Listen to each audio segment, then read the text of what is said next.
no, I'm not describing myself. I've come here to Woburn Walk in London to find out what do people look for in a guy or a girl. So, let's go and find out. Thanks for joining us. We've just been cycling around London meeting some other BTCV volunteers, and we thought it'd be good to get your views on BTCV and your connection to BTCV. How did you first hear about BTCV? I can't remember, as it were, not hearing about it. Well, it's going 50 years, isn't it? And how do you think BTCV has changed over the years? Well, I think it's got more urban. It's also increased the range, not only of ages, but of backgrounds of people who come to do it. Variety is the spice of life. We have teams out there keeping our riverbanks clear, to teams who monitor our nuclear power stations. As an external relations officer, I get to work with so many of the important people and organisations that keep our region thriving. I also coordinate large environmental events for the public. Our work helps to change the behaviour of our local communities and businesses in the South East. I work for BTCV these days, but I started out as a volunteer. BTCV certainly helped me gain new skills when I was a volunteer, but what have they offered society as a whole? That's what we're planning to find out. We're here this morning at Box Hill, where BTCV regularly have volunteers coming out and doing conservation work. More and more young volunteers come. So why does an organisation like BTCV survive 50 years? Well, that's because it addresses the issues that matter to people.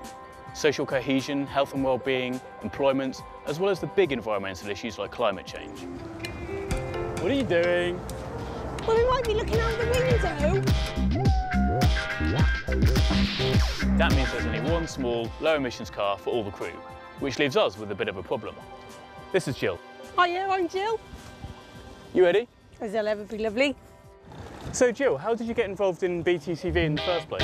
What do you find attractive in a guy? What turns you on? What floats your boat? What rocks your world? Hands. Hands? Hands? Two hands? You've got to have two hands?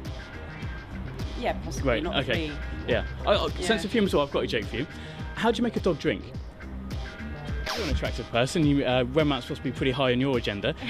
What do you find attractive in a guy or a girl? What do you look for? Put it in the liquidizer. Really? and your accent, where's your accent from? From Italy. Italy, okay. Do you like Italian men? Of course. Great. What about the Mexicans? You like the Mexicans? They give you beans, You like that? Yeah, you like Mexican men. Excellent. Okay, great. That's that then. What's that? So same time, same place, another 50 years? 2059? Yeah, why not? BTCV has been making a difference to people and the environment for 50 years. But as a registered charity, we depend on support and donations from people like you. So you've just come back from a trip filming in Australia, but at one point you actually put your own head deep inside the open, gaping jaws of a real, live crocodile, didn't you? Now, can I ask, how did it feel knowing that the jaws could just be snapped shut?